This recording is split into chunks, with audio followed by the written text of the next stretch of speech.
The board's good? All right. We're hot.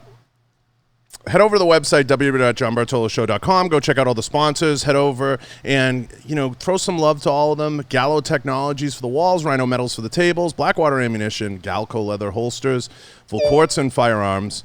Did I leave anybody out? I'm forgetting somebody. Right On Optics. Sorry, Right On Optics. I think we're good. That covers everybody. Got a special guest today. She's moments away from jumping on a plane to get ready for her fight. I'm excited. Number one contender. It's a big deal. Right? It's a big deal. That is a big deal. Cynthia Calvillo. What's going on? Oh, nothing much. Just getting ready. Chilling. Yep. Avoiding COVID. Yep. Listen, this COVID thing's a big deal in the UFC. You can't come down with it. You can't get caught with it. Not right? at all. It's like getting AIDS. It's like you got fucking COVID. It's just like, normally you're like, God, I got to make it through this camp without like injuries, getting injured. Now it's like, oh, I got to make it through this camp without getting COVID too. So you had this like meteoric rise into the UFC. It's kind of crazy. The ball kind of bounced your way. Some fights got canceled. Some shit got moved around. And a lot of good stuff kind of bounced your way. Then you have the fight with Jessica and boom, you're right in the mix. It's crazy, right? Oh, yeah. It's wild. A wild ride, to say the least. That's what I'm excited to talk to you about. It's kind of, serendipitous in so many ways that you kind of had that opportunity to just kind of bounce your way. I mean, do you feel like it's too much too fast? I mean, where's your head in all of it? I asked for it. So if you ask for it, you better be ready for it. That's the right attitude. Right. That is the right attitude. Now, you grew up in California, right? If I'm not mistaken. Correct. Mexican heritage family, right? Yes. It's fucking awesome. And you build this whole MMA, training, everything, your whole life. Why? I mean, I've always liked it. Obviously, I don't know. Here, I'm a little rough around the edges. Just growing up where I grew up, East Side San Jose. There's a lot of gangs there. It's not the best neighborhood. Right, and 100%. So, when you're raised like that, you're always walking around like, kind of shoulders up, just kind of like ready. If someone mean mugs you, you better mean mug back, kind of thing. But it's just, I don't know. I grew up playing outside a lot. I was a little bit of a tomboy. I had two older brothers and an older sister. I'm the youngest one. And, of course, with the two older brothers, I'd be picked on a lot. And I would be the WWE rag doll, they'd pick me up from the choke and slam me onto the bed. Like, just stuff like that. So I would get frustrated. But so they kind of just, like, made that whole thing where I would get mad. I want to fight back, but I can't beat you up. But then, I grew up that way with that kind of attitude. And then shortly after, I never really did any sports or anything like that growing up. Did you get in like a fight like in school, or did you ever had some weird aggression? I didn't get like a cool story. I got my first fight was in 5th grade. Oh, that's awesome. Like two cats. So we were like in the after school program, and you do your homework there with all the kids. The short bus. Yeah. And there was a girl in there that was just she was a bit of a bully. She had a whole group of girls and stuff, and they'd go try to be mean girls. So anyways, one of them was like, yo, I heard you call me a bitch, and then my response was like, no, I didn't, but what if I did? Bitch. They're like, well, let's go meet in the back of the cafeteria. Oh, let's so throw funny. down. So then here we go in the back, and man, I just whooped this girl's butt. And and honestly, like, I'm pretty fair. Like, I don't know why, but I'm so good at taking these girls down. And I would just like sit mounted on top of them and just like slap them around, be like, are you done? Are you done? I'll let you get up now. Isn't it suck though that you can't do that anymore? Like, you just can't, like, those days are over. Like, you can't. And now they're like, I'm going to call my lawyer, or like, I'm going to like sue you, bitch. Yeah, nowadays kids are raised, like, they're raised really different. You can't do that anymore. Yeah, like, it's like so. I remember getting into bar fights in college. Like, I should be in prison. Like, I mean, seriously. Like, I should have done time for some of the dumb shit I did. It's so weird today. Yeah. It's so weird. Like, I kind of miss it. I mean, but I can remember before cell phones, so nothing was on phones. Exactly. Like, yeah. Now you're just worried about it, and they're not even going to help you get your ass whooped either. They're just going to film it. It's so true, though. It's so true. Yeah. And it's kind of interesting because where you grow up, molds you so much into what you become. And you know, a lot of fighters have that same story. They come from like a really tough upbringing. And some talk about it more than others, and some get into it. You know, it's kind of easy when you look at like the Shevchenkos. Like, I mean, there's barely running water where they grow up. I mean, that's like hard. You know what I mean? But I think, you know, we learn it from our parents too. And one of the things, you know, I came from Italian-American immigrants, you know, so, you know, you learn the struggle that they go through, and you kind of carry that little bit of a chip, like you get something to prove all the time. And that kind of shapes you. And, you know, a lot of my friends, you know, you have good Mexican support structure, especially even in the UFC with Bo and certain people. I mean, it's tough. Like, they came over, they did it the fucking hard way, and it's like grinded it out on their ass, working hard, 17 jobs, most of them, and it's not easy. I mean, honestly, for my parents, it was really hard for them to see me do what I did, because they've never really, would have, you know, here they come from another country to struggle to give us a better life. They want you to be a doctor. Exactly. So when I was like, I'm going to fight, they're like, what the fuck? This bitch is crazy. She's going through a phase. Like, my parents really thought that it was a phase when I first started. Like, I walked into a gym at 23 years old, never done anything before in my life. I just gone through this crazy, like, breakup. Like, you know, I was married when I was young, and I got divorced. It was a horrible thing. Oof. And then I was like, man, F this. I can finally start living for myself. I go to a gym that's like literally a block away, and I walk in, and the rest is history. I've been doing this for 10 years now. It's crazy. Yeah. Everybody's been there. Yeah. Everybody's been through a starter marriage. Yeah. So just have no kids. Yeah, the no kids thing is coming out of it with no kids is a big thing. Of course. Huge. Because then I wouldn't be able to go anywhere I wanted if you know. And it's like, you don't want anyone to grow up in that type of environment. It's hard, you know. Absolutely. So it's better to get out clean as humanly possible. So you get into fighting, and boom, you know, it happens real quick. I mean, I read a little bit of your story. It happens real quick. Boom, the UFC. And it doesn't always happen like that. Most people have to fight it out for years in the amateurs and have 1,000 fights. Well, I did. I actually had a pretty extensive, when I got into I started training at 23. I had my first amateur fight 1 year later. And then I became the #1, you know, amateur fighter in the state of California. And then shortly after, I wanted to make my debut as a professional, and I'd move over to Sacramento to train with Team Alpha Male, and I broke my forearm. I broke it 3 times. I sat out for 3 years before I could make my professional debut. And then I made my professional debut as soon as I got cleared to fight.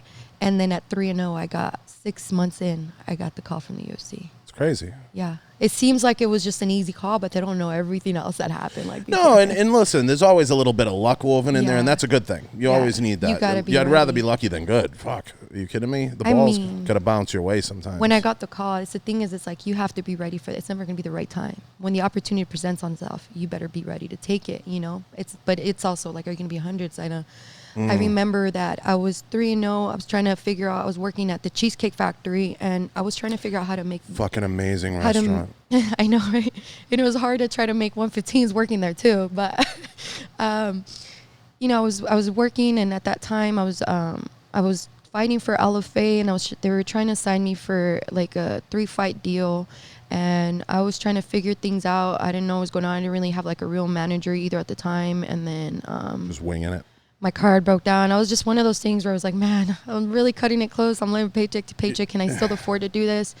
And I was literally about to hit up my sister to lend me borrow some money so I can make ends meet. And then on Valentine's Day, I was like, I'm on my way to work. I got Sean Shelby. He slid into my DMs, and he said, do you want to fight in 2 weeks? I had 14 days to get ready for that fight. I went out there, and I fought my heart out, and I got probably one of the best performances ever. We love you, Sean. It's funny because when that stuff happens to me, or has happened to me in the past, you kind of look back on it. It's easier to look back on this and say this, but at the time, sometimes you have to smile when a lot of bad shit happens, and you have to be like, someday this is going to be a cool story. Like, someday it's going to be a great story. Absolutely. Yeah. I mean, the car's broken down, your fucking house is on fire, everything you can think of. That's what it felt like. Yeah, you have to look at it like, someday this is going to be a cool story. I mean, I just also knew that, my main thing is, you can have a million things go wrong around you, and it might take your focus on what your ultimate goal is. But I made a commitment to myself that I want to be one of the best fighters in the world, and I'm gonna have bad days. So it's never gonna be a question. I mean, it has been a question before when I'm had really, really bad things happen. I'm like, oh, is this really for me, maybe time, but no, I just knew that even if I had to go look for a job and I didn't work, you just need to train at least. Just at least train every day. Give me an hour, and I always made my daily deposit. Even when I had so many crazy things I needed to take care of, I was like, just put in your daily deposit towards your dream. It's gonna pay off one day. It's gonna pay off. And sure enough, it did. It's amazing. I wish I had your intensity. I can't. I can barely get out of bed. I'm falling apart. But it is, something to your mindset to be able to do that and have that thought process, because not everybody does, and not everybody's willing to do that day in and day out and take that approach to life of like, I got to make my daily deposit, I got to do this. And it's not one session. I know you're sugarcoating it and being a little humble. Sometimes it's 2 and 3, and you're in that gym a lot of hours. All you ladies are, and the guys too, but it's a lot of hours in there, and it's a lot of training, especially if you feel like you're playing catch up, or you feel like you're behind, or you feel like you need to get better. And it's, when you start to get to a point where you're in the single digits of ranking, it starts to hit you like, I gotta train while other people are sleeping to be prepared. I mean, kind of like that. I know some people, that's actually the mentality I think that you take when it's a amateur mentality, in my opinion. I know they say train while they sleep, but you need to recover. Yeah. To be honest. And honestly, I get the worst probably sleep. I sleep maybe like 4 or 5 hours, and like they gave us this ring, right? And yeah, like, I saw those. And like for me, it's just kind of like bullshit, because it's just, I mean, it's not bullshit because it can help you, but I have very horrible sleep, and so yeah, Heather was high on those. It's like, you need to recover just as hard as you train, because it's really easy to overtrain, because like that's the thing, like when you're an amateur, it's like you can run your body to the ground, and then once you realize that these fights are paying your bills, you can't do that. You got to be careful and like get to the fight. It becomes chess, not exactly. And so that's where I'm at now. It's like, if you notice now at the professional elite level, it's now even just getting there. It's quality over quantity. So F your 4 or 5 sessions a day, you better have some quality training sessions and recover real good too as well. When you were coming up, who did you look at out there in the space, and who motivated you? Like what female fighters or male fighters you look at and you're like, damn, I like how this bitch does it, or like who kind of drove you? So I would say first and foremost, like when I first started training, it was a smaller gym.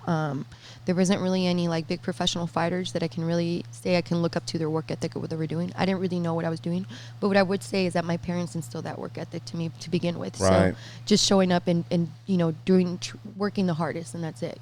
Never give anybody a question to say that you're a lazy person ever. And then when I finally decided to go professional and moved to Team Alpha Male, I mean, there's so many names to name. TJ Dillashaw, Joseph Benavidez, Lance Palmer. Joe. I mean, the names can continue going on, but just being on the mat with them, I mean, their energy just fed off. Like, I loved it. Like, I still to this day, like anything that I do, any kind of movements, like I just like, I look up to them. All the extra credit that they would do, how they would train, the way they would sound, whatever they would do, man, I would just pick it up. I would just take Joe's it on. Joe's a great role model. He's amazing. He was one of my favorite people. I mean, who doesn't love that guy? It's funny with him because he's a hard one to talk about. God, Joe, I love you. But it's so hard because he probably has that reputation now as being the best to never get it. Yeah. And that sucks. It does. And it's awesome at the same time. And I know what he'll answer and say because he's been in here. I mean, Joe will be like, he's blessed. Like, he lives. I mean we're not crying for Joe. But I'm saying it's never root for someone so hard. You know what I mean? You want him to win so bad. I know. And he'll get another. I think he'll get another crack at it. It's inevitable. If he still does. I mean, it's kind of one of those things too with like Faber. You know, he was always so good. There's a lot of fighters that had some amazing careers and they just couldn't ever just get it. I think Faber got in a little late. I think that was the kind of the problem. I mean, he was a pioneer and started in before the WC and all that. He got in a little late, and that kind of. But it's when you go into the octagon and you get into this world of self-defense, and especially as a woman. It's almost like so many of the barriers have been broken down, but I know for all you ladies, and I talk about this with quite a few, it's such a badge of honor to get in there and fight. And then I love that all you ladies, I talk about this all the time, the morning after, you all love posting like the beat up picture. Like, this is my, like, you guys all love that. I think I've done that one time. And no one can ever give me a straight answer as to why they do it. The answer is always different for everybody. Yeah. But it is like, it's like one of those, like, I'm a woman, like I could take a beat and like, rah, like it's like empowering, you know what I mean? In so many ways. Do you feel that? I mean, honestly, that 5-round fight that I had in a 2 weeks notice, that was probably the most beat up I've ever gotten. Like, that was the first time I ever got cut in a fight. And then, like, ever. And it was, like, right here. And that was the only time. But other than that, I've actually looked pretty well after all my fights. Yeah, you try to keep it together. It's I do, but it is empowering, you know. I mean, I just went through a 5-round war. Like, here, like, look, what's up? yeah, no one can ever, like, say, like, why, but everybody does it. Like, you'll see Rose put up a picture and she has like 17 black eyes. Dude, and she looks so sick. so busted. There's just something that looks so badass and about she's that. just like, here it is, the morning yeah, after. like, yeah. You know, but it's one of those things I always dig about the lady fighters that do that, because it is empowering, and I think it's a way of them saying, like, I'm a real chick. I could take it. Like, I could take the beating. Well, it's like, for example, I think it was Islam. He made a comment after the Joanna and Wei Li fight, and it was such a crazy, I mean, just a fight. It was a war. And after that, he made a comment and went on Twitter, and he said, this is why I don't think women should be fighting, you know? And I had a lot of people that were like, you know, against that and stuff like that. And, you know, I understand why he thinks that, because that's the way that he was raised, but I don't take it to heart, in my opinion. You know, he was just raised that way. That's how they see women. But I just, like, it's so empowering. Like, that's the thing. It's like, you see femininity, you're supposed to be so soft and, like, you know, you're not supposed to be all, you know, black eyes and, you know, no, I went out there and I did this shit. Yeah. No, I think it's good. I think it's a good thing. I don't take that approach. I think, you know, I find it interesting. Like, I asked Antonina if she would fight her sister, and she said no. Yeah. And I find that interesting because I'd fight my sister. Yeah, I find, you know, because I brought up the example of the, you know, the Venus and Serena, you know, so sisters have gone at it, and I find that interesting. I get that in a punching and kicking MMA world that's a hard ask sometimes, but I can understand why people wouldn't. But, you know, I think a lot of those barriers have been knocked down. I know Gina Carano gets credit for you know, getting in the ring, and that was a televised, you know, it was like, wow, seeing women fight, you know. But it had been going on for years. I mean, there was kickboxing, there was, you know, boxing, female boxing, but I think it's exciting in the MMA world because it is so brutal, you know. It's like one of those things, like, you're gonna get, is no holds barred kind of thing, like, so I think it's, a lot of those walls have been broken down, but there still are going to be people that are going to be like, see, you know, whether or not the fight should have been stopped, that's a different story. But, you know, I think you could debate that with so many fights. And I think, you know, the athletes always get better. That's the thing. You know, they're always getting better. Like, you saw the knockout the other night. Like, that's fucking ferocious.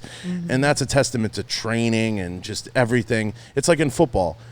50 years ago, if you said there would be a football player that's 300 pounds that runs a 4.6 40, everybody would have looked at you like you were crazy. Yeah. Now that's the norm for a defensive lineman. That's normal. Yeah. So the game is always going to get faster, bigger, stronger.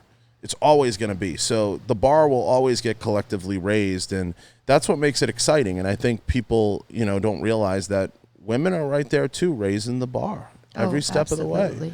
And 100%. In the beginning, you know, when you saw it with, you know, even when Ronda came in, women were still kind of specialists. Now you have to be kind of all around. You have to have everything. And that's awesome. That's what makes it exciting, you know. And I love hearing about, you know, some of the women that, you know, whether they get into it in the street or people doubt them, whatever it is, and they can handle their shit. Yeah, that's awesome. Right. I mean, that's the one thing about women. It's like, you tell them they can't do something, they're going to go out there and show you. You know what I mean? That's just what we do. Do you do any seminars and teach, you know, people starting out, the kids, anything? And I'm actually working with a nonprofit organization called Beat the Streets. And it is a national charity, but I work with the one local in the Bay Area. It's got Beat the Streets Bay Area. Yeah. And they help out a ton of kids, and they do it through wrestling. So, and I'm probably one of the only few board members that doesn't have a wrestling background, you know. So I'm just excited that I get to work with a lot of kids that grew up in the same neighborhood that I did. Casey's so high on wrestling. Yeah. So many people are so high. Well, Lance Parma showed that, you know, the possibilities, and wrestling's coming so strong. Oh yeah. I mean, I think it's Cody and everybody. it's the best sport that you can start with. I mean, as far as like when you get into MMA, because it's up to you to control whether you want the fight standing or up. If this guy's beating you standing, you can control and take him down on the ground. If this person's, better at jiu-jitsu, you have good wrestling defense, you can keep it up. So you can control where the fight goes. I just hate wrestlers at open mat. Yeah. Yeah. Because it's like they turn into like just grind you out. who's the guy? They turn into like Travolta in Saturday Night Fever. It's like they clear out the whole fucking floor, and I'm like, motherfucker, there's like 50 of us here. Like, can you, do you have to do that? That's so. Yeah, I mean, well, I can see that. But. You know what I mean? Like they're like, we're gonna wrestle, we're gonna stand, I don't we're like, gonna shoot in, we're gonna do I don't something. like when the guys that when we have to go grapple, and obviously it's a tight class, and then they start standing and they want to wrestle. And I'm like, bro, we're all over here on the side. Do that. Like, wait till it's over. So like you can have like a match. Stay. Like, you fuck out of here. Like they start on the ground. We got wrestlers are like the quarterbacks or surfers of like open mat. Like like they have to let's gonna clear it out. Yeah. They start doing the hustle in the middle of the floor. Give me a fucking break.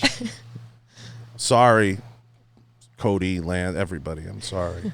I'll offend you. And Casey will be like, I love wrestling. That's because of Abby. That's an Abby thing. Yeah.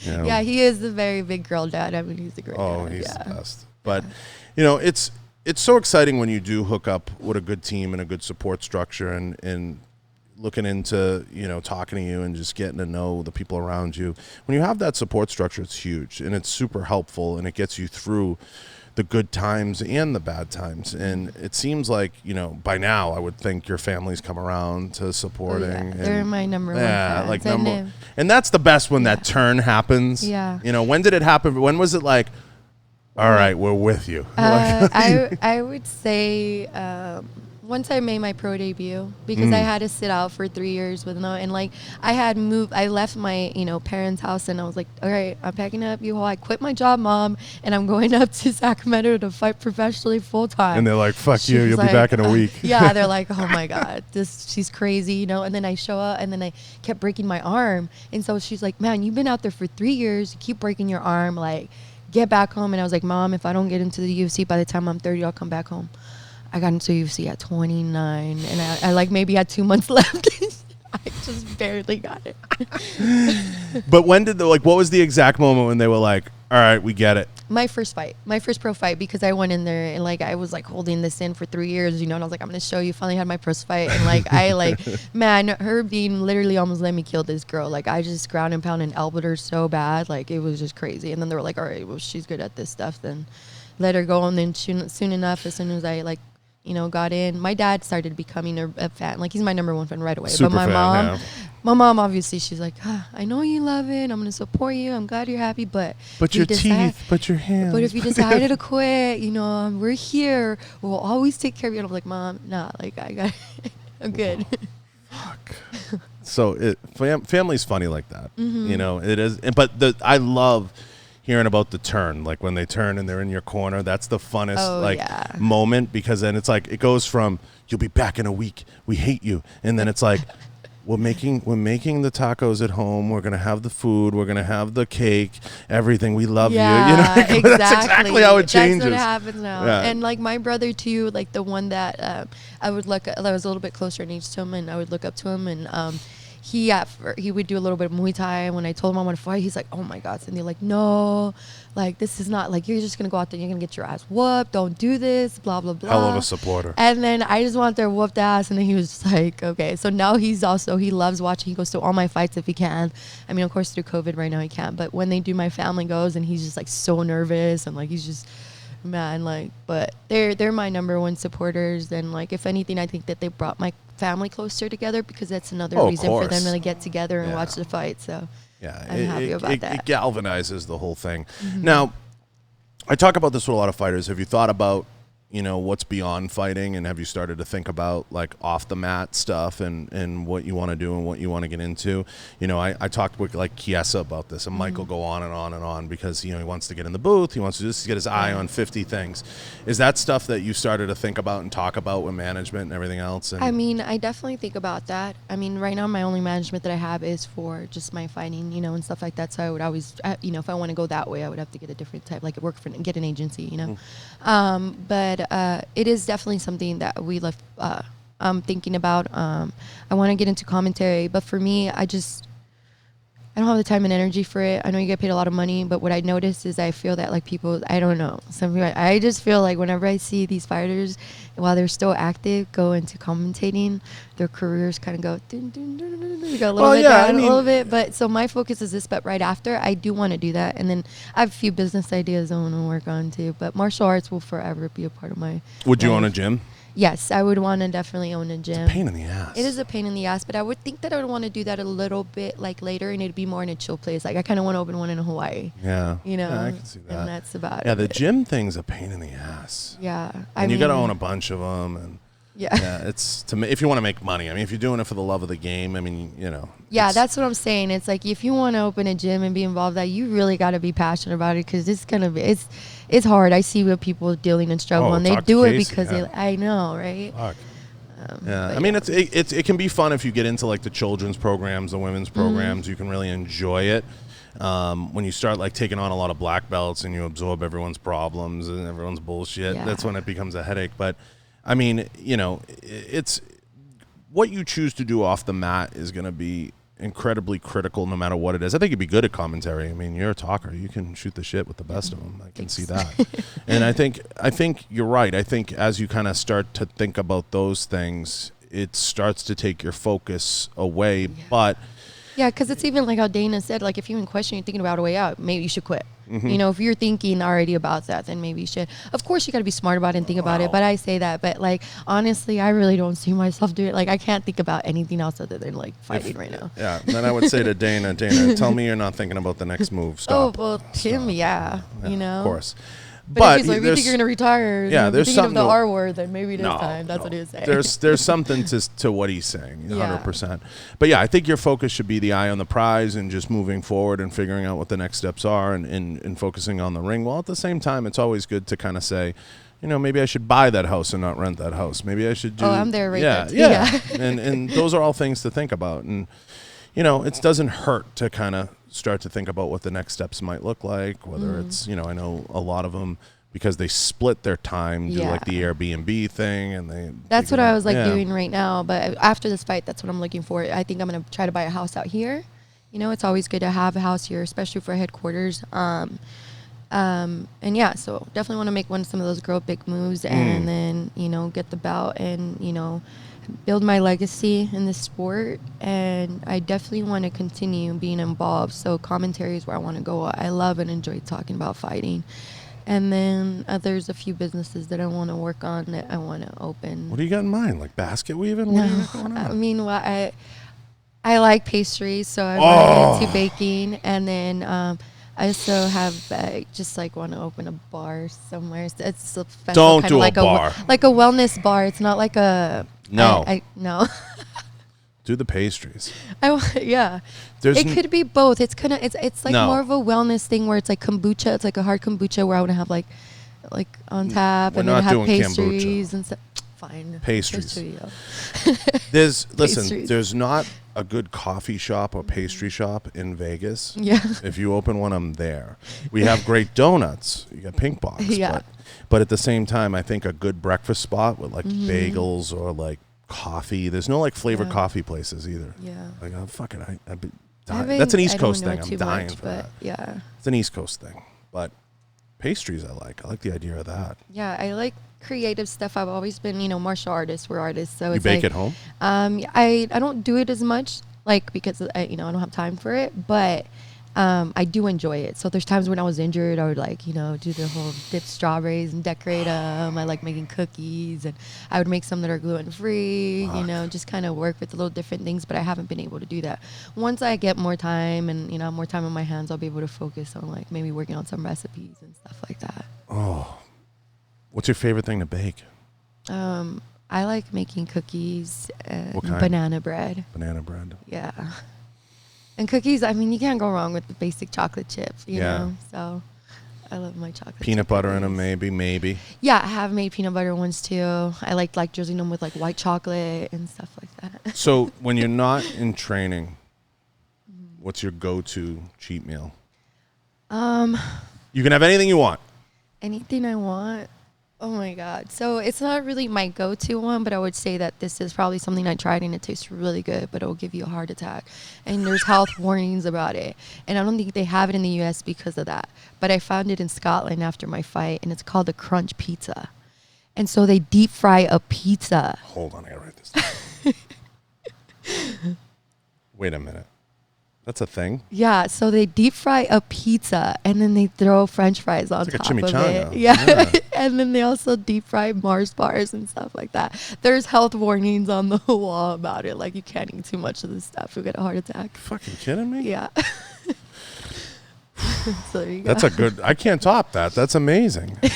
So that has to be 5,000 calories. It easily, so I fought Jojo Calderwood in Scotland, and then the fights finished really late, and then I had to go to the hospital right away to get checked out for one of my forearms, the one that had broken 3 times because it was And all swollen. you're thinking about is the deep fry. Yeah, and so I was like, just get me out of here. They're like, it's not broken. I was like, cool, just give me some ibuprofen. I'm out. Me and my team, we went on an adventure looking for that crunch pizza at like 2 or 3 in the morning, and we found it.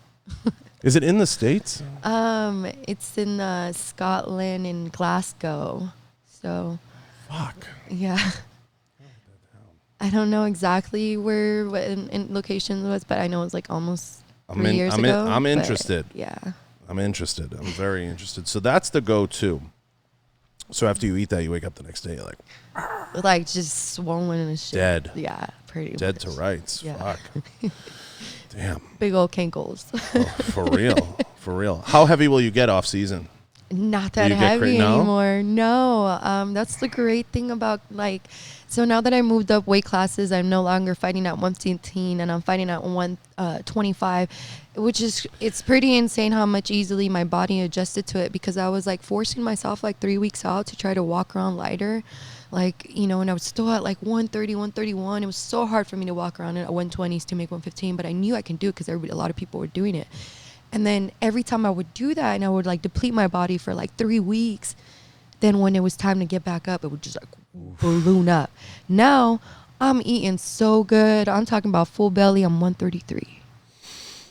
I mean, You're lucky. yeah. So I don't blow up crazy anymore. I just ate In-N-Out last Saturday. I mean, it's not a big deal. Yeah, And I know some people that don't even have to diet. That's what I'm saying. Yeah. I mean, obviously I'm not eating like crap. Like Kiesa doesn't even diet. He's like, I don't even diet. You know? I still eat really good because the PI takes care of me and and Best, stuff. yeah, the amazing food. I'm pissed that you can't get in there and eat. I go eat there every day. Yeah, amazing food in there. They do a great job in there. So it's been awesome. I don't think I balloon up anymore. I think the most I get up to is like 137 now, and that's nothing. My go-to's bread. Yeah. Oh, I love bread. Yeah. I just go with the sourdough. I'm trying to go to Italy and get that real bread where that grain, they say, I was talking to Marvin Vittori. I don't know if you know Marvin Vittori. He's a UFC, the Italian Dream. We were just talking about how they make the bread. They said the reason why our bread is so heavy is because we don't let the dough sit for long enough, and we just bake it right away. The water too. So you're like, you got to let it expand more, and then that way when you eat it, it's just easier to digest, That's the biggest thing I don't understand about the UFC is everyone has to have a nickname. Yeah. I don't have one. I don't get that. Like, I'm like, what's the point? Like, I like everyone has a nickname, and I'm like, why? I don't have a nickname. You don't have one officially? No, They didn't make you take one? I feel like they make everyone take one. No, I don't have one. Good. I mean, I've Stay had that way. people my Muay Thai coach, he'll be like, oh, number 1 spicy, or he'll call me Tiger Girl or something, but I don't use any of those. Nobody calls me that. We don't do that. They'll just be like, hey, I don't know. I don't have one. I'm happy not having one. Mine's I'd a little be bit quite funny. all right with that, yeah. Yeah. I don't get the nickname thing sometimes. Yeah, I'm good with them just calling me Cynthia. Yeah. They just call me whatever my nickname Oh, is. go with your name. Yeah. We got to get you out of California, though. That's a big one. You got to get out of I am California. so over California and their fucking taxes. The taxes, the laws. The laws. I'm everything. sure I need me a gun, bro. Mhm. I gotta get out of California, and yeah, I'm out. I can't. The rent is ridiculous. You can't buy a house there. Governor Newsom's just burning the whole place out. I don't really like it. I'm not happy there anymore. Yeah, when Kat Zingano moved, I was like, Kat, fuck. I'm like, it's awful. She went from Colorado, which was getting tough, to there. I was Yeah, like, Jesus. now it's kind of better option. She should just go back to Colorado. But I get it. But You know, I can't stand the laws there. Everything, it's gotten out of control, and the taxes are a whole nother story. The taxes are out of control there. It's ridiculous. Yeah. I can't. It's hurting me. You got to do so residency much. here, and That's then you what- just go back and you just chill with the family. You do That's what I'm going to do. at I mean, least. it's a 1-hour flight. I just went on Sunday, went there, dropped off my dog, and came back. Literally, it was a quick trip. Yeah, a quick turnaround. Yep. Yeah, at least you can drive. You could drive it, right? It's It's about you're far. 8 or 9 hours away. Yeah. Yeah, 'Cause you're up did there. it. I did it on my way here. Yeah, you could do it. You It's- know. I know LA is easier. Like you can boom, you're in LA in 4 hours or whatever it is, 5 hours. Yeah. San pretty Jose, you're a cool. little further up. Mhm. So that kind of sucks. But yeah, I mean, as far as the guns and stuff, that's miserable. You can't have anything up there. Yeah. I mean, it's just crazy. There's so many situations. You know, it's like. I don't understand it, like when they say take our guns away, you know what I mean? Because bad people are going to always find guns. They're always going to find guns. So to take it away from people that actually need the protection is just fucking crazy to me. Like when shit hits the fan, like how am I going to protect myself? It's like Chicago. I Chicago is can't. out of control. They just said Yeah. they just hit a 4-year high on murders. Jeez. It's bananas there. And they have the strictest gun laws in the country. It's bananas. Forget about California. I mean, you can... Yeah. I have so many friends there. I mean, just demographically living here now, and geographically too. I tell them all the time. I'm like, you can't get anything. You know. I mean, I know a ton of gun shops there. I'm like, it's miserable. But you know, at the end of the day, I think choosing where you set up camp and where you set up kind of your home base is going to be everything for you. And I think if you have roots in Cali and you can go back home whenever you want and you can kind of be with your family and you can do that and you have that type of structure, it's easy to say like, all right, let me set up camp in Nevada or let me set up this or let me do that. And, you know, you can always go back and you can split camps. Like I know Claudia goes to Jersey. She'll come back here. Some people have tried the New Mexico thing, but nobody likes it there. Everybody's like, you know, I think John's the only one that stayed there. I mean, and I know Bo Hightower down there, some of the guys, but. At first, I wasn't too excited about coming to Vegas. Yeah, but it's nice here. And I actually like it a lot. I'm like, I'm probably gonna definitely come back here after my fight. Like as we were saying, California right now with all the restrictions and what's going on. I mean, the gym where I decided to go to now, AKA, is just continuously always shutting and closing, and I can't have that inconsistency while I'm doing my fight camps. And so right now, this seems just like the best option for me. Yeah, and it's the thing about Vegas is once it opens up, and it's opening, you know. Once it opens up, nobody doesn't want to come here. I mean, it's way better than California. I mean, beforehand, the setup that I did have from like at Team Alpha Male and stuff like that, like I didn't want to leave it because I already had a good thing going on there. But after things changed and I had to move and like things were just kind of, I was like, man, Vegas is where it's at. Yeah, and you can really easily do camp here and go back, and it's an easy swing for you. It's harder when people have those East Coast routes, so you got to go all the way back. And do that. You know, I know like Frankie has his thing up there, and I mean, there's like 4 places. We talk about this a lot. There's 4 places that are like, whether it's jiu-jitsu, wrestling, whatever. You got that Jersey, New York group, you know, because you have obviously all the people up there. You got Tom DeBlas, you got you know Frankie's Jim Henzo's up there. You got Nikki and fucking Gordon up there, and you got a good crew. And then you have down in Miami, obviously, there's endless possibilities. I have a lot of, that's like a second home for me. I have tons of homies down there. Everybody, when they go down to Miami, I'm always like, go see this one, go see that one. And then you have here in Cali. Yeah. And that's really it. I mean, I know some people try to do the New Mexico thing, but that's another one. I haven't gone over there yet, but it haven't really been too appealing for me to go. No. I haven't like thought about like, I mean, I know a lot of people train there and stuff like that, but I have... I've been wanting to go check it out. I don't see it personally because I just wouldn't want to live there. But yeah, I get it. But here you have a lot of possibilities. The only downside of here sometimes is there's a lot of us. Like when you're doing jiu-jitsu or you're competing, it's a whole different animal. Like I don't have to go to 10th Planet. I go because I love Casey and I love the gym. But it's a totally different animal when you set foot in there because the competition, even just training, is hard. You know, every gym you walk in, there's fucking stunners. Like it's I love it. it's a harder environment. And you know, Cali has those pockets of gyms that's like you could walk in and there's hitters. I mean, Henzo, forget it. You go in there, there's accountants mopping the floor with people, and that, you know, seriously, guys that have like never really competed. You know, forget about Nikki and Gordon, but it's like you have some real hitters in there. So it just depends, you know, whatever you decide, you're going to be in good hands, and there's going to be plenty of people, and, you know, you can still make your camp, you know, Team Alpha, you could still work through them and be in a different environment and be somewhere where you love. The good thing about Vegas, like I said, the appeal out of all those areas. Miami, you got to deal with the traffic. New York, you got to deal with the bullshit of New York. Here, nobody doesn't want to come here. That's the upside. So you say to the homies, hey, come down and see me. It's Vegas. Yeah, we'll go to Vegas. They don't bat an eyelash.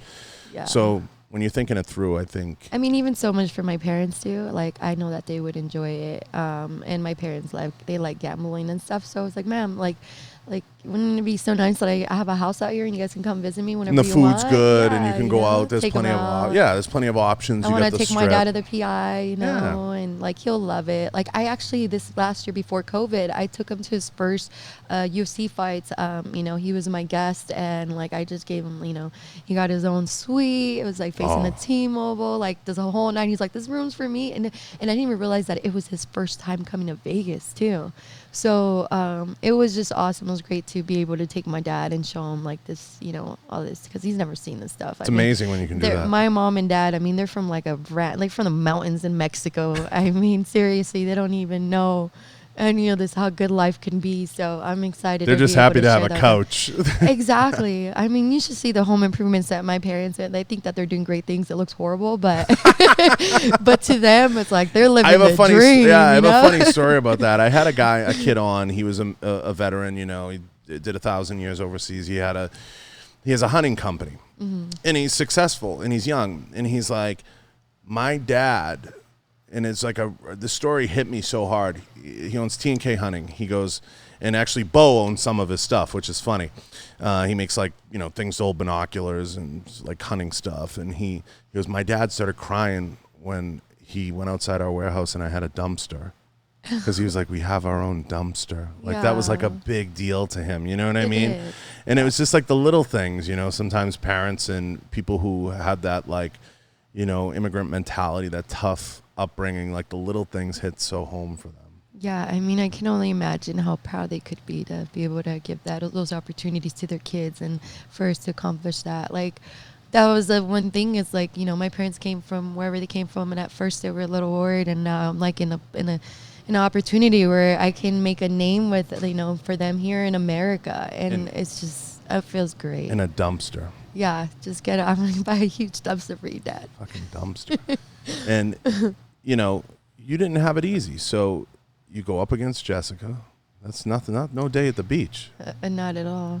You know, and on 2 weeks' notice. And that main division, event, 5-rounder. yeah, and that division is no joke. No. It's, you know, do you have your eyes set on a title shot? If that was offered to you, would you jump on it? I mean, it's absolutely, that's what I'm here for. I'm here to be one of the best in the world. You know, no easy fights, obviously. I asked for the #1 contender, and there's only one thing that comes after you beat the #1 contender, you know? And so, let's go. It's a big deal. Yeah. It's a big deal.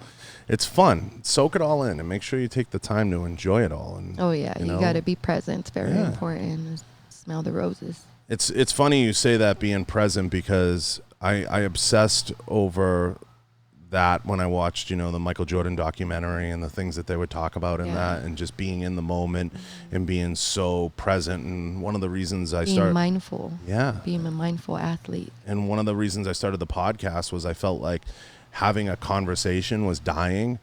And every time I leave here after I have a one-on-one conversation, I feel good. Like, I feel like I put the phone down, I had a conversation with someone, I got to know them, spend some time with them, and I feel like that's something that's just becoming like a little bit of a lost art. Not enough people are doing it, and just getting to know someone. And I was just having all these really cool conversations with people, and I just was like, I got to record this shit, you know, this is like... Yeah, I mean, I feel like now I'm going to give everybody a mic and headphones to give me their undivided attention, and they pick up their phone.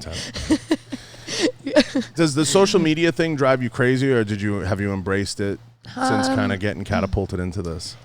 You know, I have a different kind of approach to it. I feel like with social media, sometimes it's up to you on how accessible you can be to just anybody. You know what I mean? And unfortunately, like, I mean, it's a good thing and the bad. Some people like to be very connected to their fans, and it could be a good thing. Me personally, I don't really communicate too much on my social media with everybody. I'm not very, I like talking, but I don't like talking, like typing and social media. I don't know. It's weird to me. I don't do Twitter. I'm not really good at it.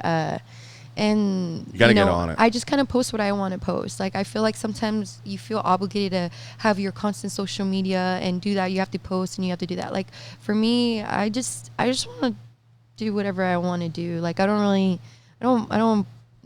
post too much stuff. Some people love it and some people hate it. Some people take to it really easily, and for some people it's a little bit more of like a chore. It becomes like work. Yeah, that's what I don't want it to be like. So that's why it's hard for me to make my commitments with, like, certain sponsors and stuff. Like, if you go on my Instagram, like, I know that there's money to be taken if you just post, but I like the obligation. I'm like, man, they're like, make sure you post this, make sure you post this, you can do that, and you can do that. I just gotta get someone else to do it pretty much. Yeah, and now with the girls, like, there's OnlyFans, there's everything. Yeah, I'm really trying to go over there. I mean, toots them, but not for me. Some of them aren't putting anything on there. They're just putting like, oh, it's my exclusive content, and they're just putting like, like behind the scenes fight pictures or something. I don't.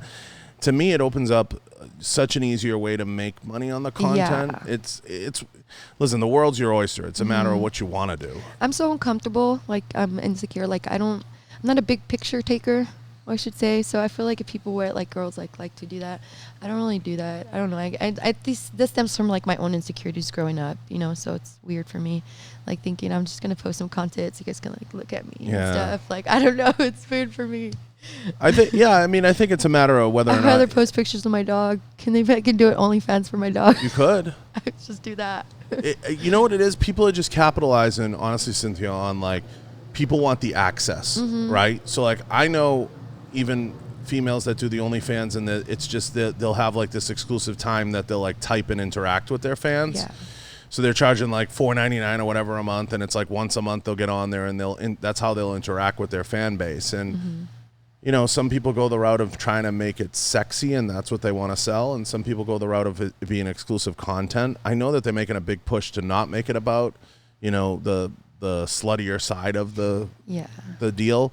But it is an interesting way to monetize content. And if you don't want to get hung up on the whole sponsorship thing, which you mentioned, it's a way to kind of control it a little bit more and not be like, oh, I'm going to take $250 from this person or $500 from that person. So, I probably just got to get better. Like, if I really wanted to do it, I guess, I could do it. And you should do Twitter. Yeah. I have a Twitter, and it's got, like, some following on it. I just don't do it. I'm not... Like, sometimes I'll get in and I'll just, like, commentate on, like, Twitter, like, what the fights are going on and stuff like that. So I do that, but I haven't really been doing it as much as I do it occasionally, but I don't know. You want to create as much opportunity for yourself. And yeah, that is true. I know that. Like, people, like, tell me that a lot. Like, I should take more advantage of the following that I have, and, You have time. Yeah. You have time for it. When you're not in the ring, what are you doing?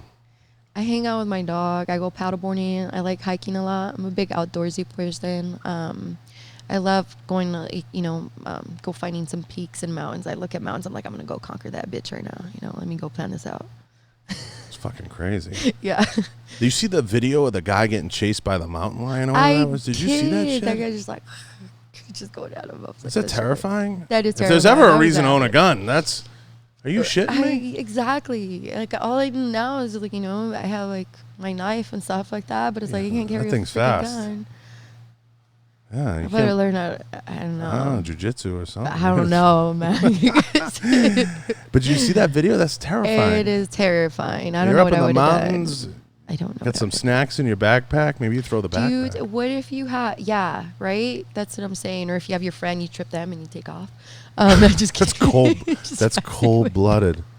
That's some cold... Did you hear it? That's cold-blooded shit. It's a joke. It's funny, though. But, yeah, I mean, what else? Like pepper spray? What do you do? Like, what can they sell you do bear spray. Right? There is bear spray. Can you spray them with bear spray if you see a mountain lion? I'd imagine it would work. Right? I don't know. I'm not like an expert on bear spray. Yeah. It's not really my area.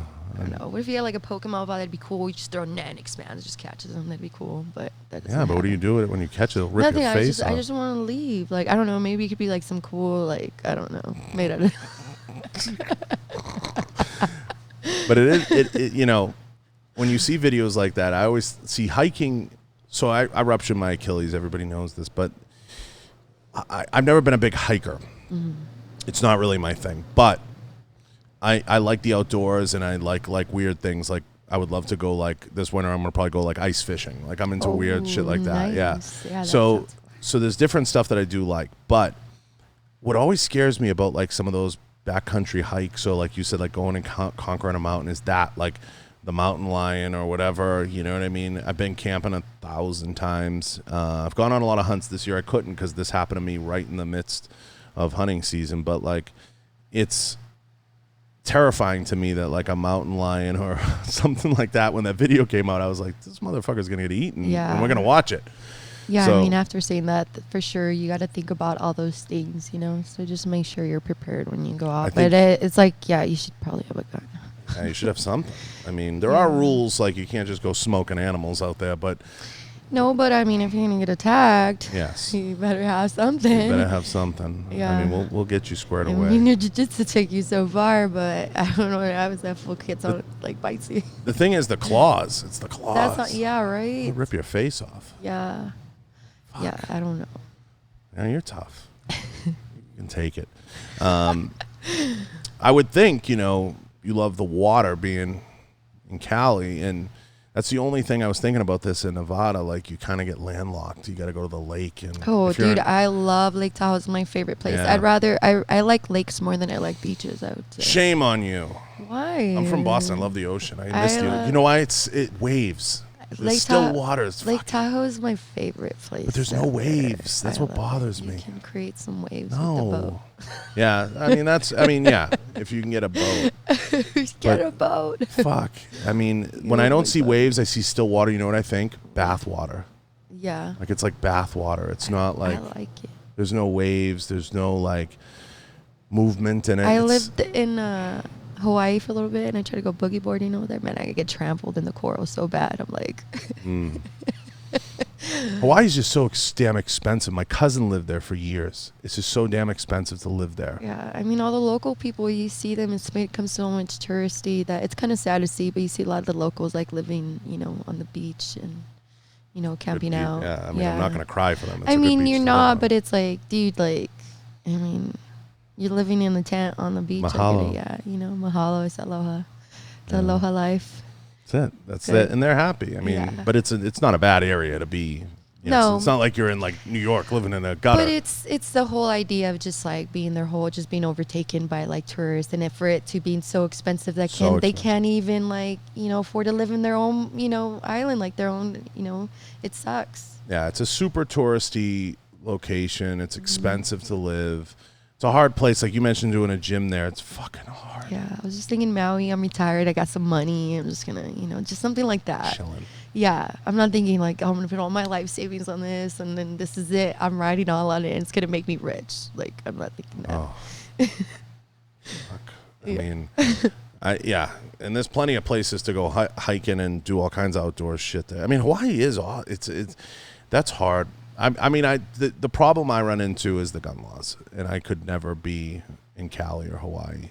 Yeah. It's brutal. I think there was, like, even in Australia, you know, their gun laws and stuff, and they're like, oh, it's so much safer because they're on guns. Yeah, but you also have, like, way less of population than I do, and you have more freaking knifings and everything. Yeah, the crimes are more brutal. They're more... They like, I think there was a case where they called, like, any EMT because to save someone's life. Some hoodlums or whatever, they went over there and stabbed the EMT people and then, like, just ran off. It's, like, weird. Like, if they had, you know, I don't know. It's just weird. I watch... So I'm addicted to, like, some of this true crime shit and some of those... I love it, too. Oh, it's fucking... I love it. I watch sometimes in the morning when I'm getting ready. You can go down a rabbit hole with those and spend 3 days. And some of the most brutal crimes come out of those areas, like, brutal. Yeah. So, you know, it's kind of like, for me, I look at it and I'm like, I don't want to get, like, abducted and bludgeoned to death like that. Like, I don't want to live in an area where that's, like, commonplace. But those crimes, especially in, like, the UK, they're, like, much more brutal. brutal crimes. Yeah. And that's kind of what I would like look at. And like when you hear on some of those podcasts, like some of those stories, you're like, I mean, imagine how much, think about it. Imagine how much nicer people are because they know you have a gun too. You know, you're all packing guns. Everybody's nice. You know? you go to everybody's nice when you know they all got. You go guns. to Texas, Maine, New Hampshire. Everybody's waving. Everybody's smiling. Nobody's fucking with anybody. It's like when you go in the jiu-jitsu mat and it's like a no-gi a gym like 10th Planet. You wave and you shake hands with everybody because you don't know who's gonna murder you that day. Exactly. You're just being kind. You just like smile. Nice and polite. You know. You know. I mean. Way better. Exactly. It's like when they say social media, like, you know, a place where people can talk a lot of shit and not get smacked. You know, imagine if you could get smacked, would you be saying all that shit? Fuck no. Don't get me started on that because I want everybody to be a verified account and I want everybody to use their real name. Yeah, It's there's like, so many, dude. I get can't hide now. Exactly. Yeah, it's weird. You get so many people. Like sometimes you'll block someone and then they'll come with their other extra fake account and try to attack and act like it's a backup to your backup. Like you got some people actually behind you, but it's just you fucking loser with like fucking 5 accounts. Like, what the hell? Did you encounter a lot of that, like, after the UFC and everything? Like, a lot of the weirdos come out of the woodwork? Oh, yeah, all the time. I mean, and that's where you have the power of whether you want to engage or not. And that's why the whole thing about accessibility, you know what I mean? It's like, I don't make it that easy.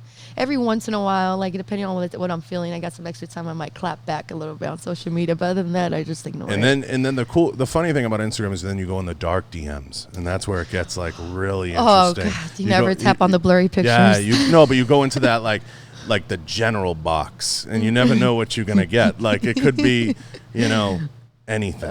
Anything. The just creepers. Don't tap the blurry boxes. The opportunities. Pictures. We got a great Cynthia. We got an awesome opportunity. I get some. I mean, I have some dudes that they are persistent. I mean, thirsty. They just, I mean, they're loyal as fuck. I'm talking about they might not get a response from me, but every day. Oh, they chiming in. Every day I get a message. And like never fails every day. And it's some of them pretend like they're in a relationship with me. And they'll be like, oh, I miss you, baby. Ooh. Oh, I hope you have a good day. Oh, hey, that's our dog. Hey, you know, like, and it's weird. Like, and they literally, like, you won't see me in this, you'll open them up and they were just sending me messages for like maybe 2 years straight every day. It's crazy how you get some people like that. They hanging on to the dream. But they're, you know, you got to be careful because some of them, they're super loyal, like you said. And yeah, so don't put your exact location sometimes. Yeah, it's hard for me because like with the show, so like I have 2, all right, I'll say I have 2 phone numbers. So like I have one I give the guests and I'm always judicious about it, but like I'll post sometimes like I'll have like 600-700 unread text messages. Yeah. Like it's hard to keep up with. But I've had 300 guests on, so think about it. You know what I mean? So it's like there's constant, and then anybody who has a gun issue or anything that comes up in Nevada, like I'll get texts, I'll get like people hit me up. It's like endless. But like for me, I've moved a lot. So I've lived in Miami. I grew up in Boston. I lived in New Hampshire, and I lived in Miami. We had a company down there I worked with closely. And then in Montana, when I was a CEO of a gun company, I was up there for quite a bit. And then I came down here after Miami. I went back down to Miami for a little bit, because I have so many friends there. But like you have to be so careful, like, and you know, I think it's like Tom Brady, what is it, every like year he like throws his phone out and gets a new phone number and everything because he has to. It's not on that level, but like you go through and like fuck, it's like you can't keep up with this shit. I'm pretty much there at that point where I'm about ready to change my phone number. Yeah. It's and I've had this phone number for like 10 years, but like now I'm like getting a little overwhelmed with it. Just like, well, it's good for you right now because you kind of cleanse out the old stuff and it's like start fresh. And it's like you start now and that's. And I'm like, if the people that really need to get, I mean, obviously I know that the more important in my life that are going to happen. And if they really need other people that really need to get a hold of me, it'll figure it out. But I'm tired. I get so many weird random like calls and messages. I'm like, I got to change my phone number. Like when you came up in the UFC, I'm sure like a lot of people came out of the woodwork from like high school. Hey, what up, cousin? I remember when you do this and blah blah. I remember we used to like for example, I would have like this girl like or two that'd be like, oh, I remember when back in high school when you used to tell me you would train with your dad. I remember that. And I was like, I never trained with my fucking dad. What are you talking about? Like they just make up shit. And I'm like, oh yeah, I remember that one time. And they're like put in their comments. I was like, I don't know you. They're like, let me get them tickets. Yeah, exactly. It's always like, oh, come on, you know you can hook it up with those tickets. I was like, bro, like if I could, I would, and it wouldn't be for you. It'd be for my closest family. Like I just like don't act like I changed. We weren't fucking friends to begin with. It's not like you had my back the entire time I've been making this rise. Where were you when I was living on the couch and you couldn't pay my rent? You just got to ignore it. Yeah, no, I just kind of like smile. You gotta be nice and polite. You can't go into it too much. Facebook's the wormhole for that. Like that's where it gets weird. Yeah. Because you have like a lot of your high school friends, like, you know what I mean? Facebook goes back. And you get the memories, and yeah. I'm like, dude, I gotta erase this shit because like they'll come up like out of nowhere, out of the woodworks, and they'll like bring memories. Like remembers, I was like, I ain't trying prom. to. Yeah, I was like, I'm not trying to let the public see that. You're gonna untag me right now. It's hilarious because like one time I had someone get into like a fucking one of them online fights with me like on Facebook. So finally I said to the dude, like, if you know me, I'm like super sarcastic and like the shit that flies out of my mouth, like I don't think it through. Like I'm just like whatever. So the dude like starts getting into it with me, and I'm like, bro, like my grandmother's on Facebook. You know what I mean? Like, what the fuck is wrong with you? Like, who fights on Facebook? I'm like, you could call me or whatever. Like, it's because like I'm like, are you kidding me? Like, my mother's on there. Like, what's wrong with you? You know? Yeah, no, my dad's not on Facebook too. I mean, he's Like, just on there like all the time. I don't really use it too much, you know. That's like the first thing you outsource. Like I'll give anyone, like, I'll be like, here, take access to my account, like my photographer or someone. I'll be like, you can fucking run it. Just post a picture, like, go away. Yeah, for a minute I did have people that like somebody that was helping me with that. Yeah. But then after I moved away and just started doing my own thing, I was transitioning over to like AKA and moving. Then COVID hit, so right now I'm just kind of like still trying to like get like my place. Yeah, I mean, I think as you get closer to fights, if you have like a team or friends helping you, you're like, listen, like handle some of these, like help me filter some of these messages or whatever. Yeah. Like you can give people access and like, you know, get rid of half, you know, just show me what I need to see. Well, I mean, there was one scary situation where I did give person that for like I had a large following on Facebook, and the person that was helping me with my social media before, we had like a falling out, and they kicked me out. As a admin, dude, and took over my shit, right? And so they were gonna try to like take over it and like delete it. But you can't delete it right away if there's other people right away. So I got a message because I had another person on there. They're like, hey, like I had to get a hold of there. I was like, hey, this person kicked me out. I'm like, I mean, this is my following. They barely didn't even do anything to like even get it, but they were pissed off, so they were trying to delete it. I was able to get it back. I had her freaking kick her out and put me back in, but it was very close, so just be really careful about that. You need like a professional. Exactly.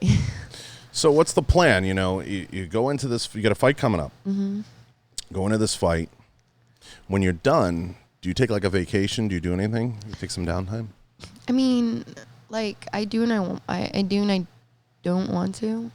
It's always good to decompress after your fights, but I'm also ready to just get to work. And I feel like the whole COVID, you know, made it such a weird time for us. Anxiety. Where we didn't know. Yeah. And like, you know, I only got to fight, we're say 2 times this year, which normally I want to fight 3 or 4. So it's like for me to take like that huge break. But although I do understand that, you know, my next fight is going to be a huge fight. I'm not looking past this fight, obviously, because your next fight's always going to be your most important fight. It's going to take you to the next step. But you know, at this point, we're sitting at the rankings. Like, I'm number 2 after this fight. Whoever wins this fight is going to get the title shot. So, you know, it's very important. Like, how much ease can you take off of that, you know, after? So there's just a few little things that I want to take care of. But I would say, you know, my mind's to get right back in there. I think what the women's division needs is, like, you see this in boxing. Like, we've seen it at the high levels of UFC with the men. They need, like, a good trilogy, or they need like a good, because that's where the money is too. Like you need like a good rivalry. There hasn't been a good women's rivalry in a while. Yeah. And I feel like that's something that's like, it's due. You know what I mean? I don't know how it happens, right? I don't have the answer. But like I'm saying, what's been missing for a while is like that good rivalry. Yeah, where we had Joanna and Claudia, you know, Ronda and Misha. Those were always like great. Yeah, you need a good rivalry, like, you know, like the Tyson Holyfield thing for the longest time was like the thing, you know. People to this day debate, like, if that fight happened before Tyson went to prison, Tyson probably wins, you know. It's just so many people, rivalries are fun. And that's ultimately where the money comes from, you know. And it's all about, you know, getting, like, you look at what George is doing, Masvidal, it's like he's playing the game. And, like, he's probably, like, the only guy that could have lost a fight, but he still comes out okay. At some point, when you make things happen with your fights, I mean, they had Gamebred for how many years on the UFC, and they finally gave him a mic. You know what I mean? And like, he's just one of their biggest stars, and like now, and that's because he talked. And like, so for example, like even like Diaz ain't winning all his fights, but he gets the fights because he talks, right? And like Nate, like I love that guy. He's like a big, supporter of mine. And like one of the things he would tell me every time, like, hey, as soon as you win, you better get this mic and you ask for the belt right away. You ask for it. You ask for whatever you want as soon as you get that mic. Well, they built brands, and I think with Georgie, it was and Colby, and you could pick any one of them. It was. George was a good example because it was the marriage of opportunity, timing, everything hit at the right time for him. And yes, he had like this up and down kind of career and bounced around, but he needed that like lightning strike moment. And of course with Ben, it happened. You know what I mean? It was like boom, and then it happens. And he took advantage of it. It was like everything hit at that right time. With you, where it's kind of been, like I said, this serendipitous moment, everything struck at the right time. I think you're there. I think it's just a matter of now, it coming together and boom, and then you're gonna have to take advantage of it. I mean, you can talk, so it's just a matter of taking advantage of it. Yeah, it's always once Megan puts that mic. Boom. Remember this for sure. Listen, believe it or not, it's been, what are we into? An hour and a half, hour and 20 minutes. Shit. Oh shoot. Listen. Yeah. I know you gotta run because you gotta get on a plane. I do. I gotta get to my next training session, and then it keeps going and going. Going and going. Who are you training with next? I have a mid session with Mr. Coach Jim Gifford. Okay. Mr. Gifford. Yeah. And then be good. Then I gotta pack up my stuff from the Airbnb and store it because I gotta get out of that place, and then. Fuck. So you got help. Yeah, I got my home girl girls. Mallory over here. Yeah. She will help me out. Shout out. Listen, this is good. So. Wish you luck. Thank you. I think it's going to be awesome. Plug the fight. Let everybody know where they can find you and where you're going to be next and what's going on. All right, guys. So, as you know, we mentioned I am the number 1 2 contenders. So that means it's a, title contention fight. I'm going to be fighting Lauren Murphy October 24th on the main card. Khabib versus Gaethje. It's going to be one of the biggest, fights of the year. It's going to be a great card. So make sure to tune in. I'm going to be, I think, the second fight on the main card, right smack in the middle. So it's going to be great. Tune in. I'm ready. I'm ready to take this girl and, impose my will and get that title shot next. Where can everyone find you? Give them your Instagram. Go to Instagram. It's Cynthia.Calvillo. And then I'm also on Twitter, Cyn__ Calvillo. And then also on Facebook, Cynthia Calvillo. You got a website yet? It's coming. I do have one, and it's still not published like my brother has it. Like I don't know. It's in the works. It's a lot of stuff. It's in the works, but it is CynthiaCalvilloUFC.com. But, all right. So there's a website coming. Yeah. Listen. Under construction. This is going to be awesome. I'm excited. It's going to be a fun card. I know there's no appearances and anything, but you'll be overseas for this fight. You'll be back, but hopefully things get somewhat back to normal and there'll be some appearances. We'll get you back on. We'll talk about it, especially as we get closer. Don't be a stranger. I got to thank the sponsors. Head over to the website, www.johnbartoloshow.com. I want to thank Galtech, Rhino Metals, Blackwater Ammunition, Galco Leather Holsters, Volquartsen Firearms. I want to thank Manscaped, too. Throw Manscaped in there. Appreciate them. He uses them every day. Yeah. You get a, what's the term? You get a, what's it called? Your balls will thank you. Yeah. I had to do one for them, too. It was a pretty funny post. Manscaped. Appreciate them. Appreciate everyone. And I think you're going to do amazing shit. I think it's going to be fun. Hey, thanks. Would you be the first? I got to ask you, would you be the first Mexican champion? I would be the first female Mexican-American champion, and that is something I'm looking forward to. Yeah. But obviously, we've had Kane. We've had other previous Mexican-American champions, but they were all males. And I will for sure 100% be the first female Mexican-American champion. Right on. It's fucking badass. All right. Listen, I appreciate you. Appreciate you. We're out.